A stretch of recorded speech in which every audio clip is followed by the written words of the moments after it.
Coordinate geometry. Point in a plane.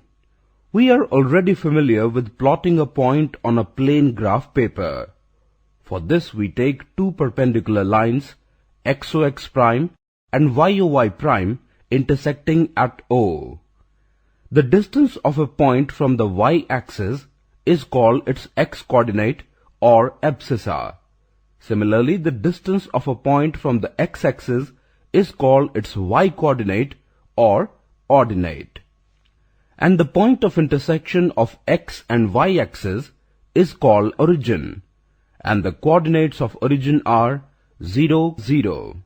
The coordinates of a point on the x-axis are of the form x, 0, and of a point on the y-axis are of the form 0, y.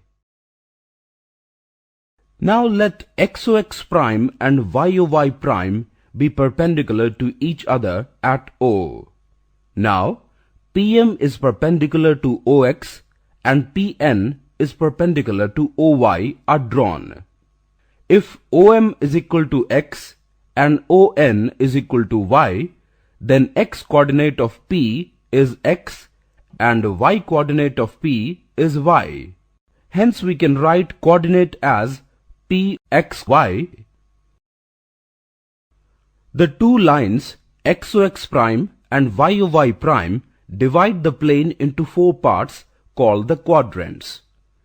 XOY, YOX prime, X prime OY prime and Y prime OX are respectively the first, second, third and fourth quadrants.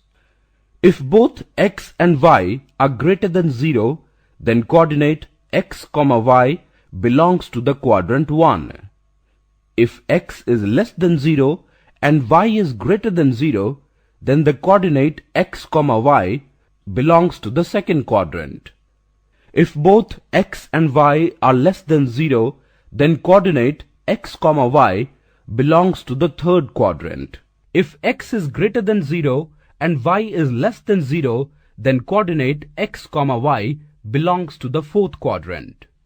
If the coordinates of a point are of the form of both X and Y and are positive, then it belongs to the first quadrant. If X is negative and Y is positive, then it belongs to the second quadrant. If both X and Y are negative, then it belongs to the third quadrant. And if X is positive but Y is negative, then it belongs to the fourth quadrant, where plus denotes a positive real number and minus denotes a negative real number. For more such videos, download the iPrep app now.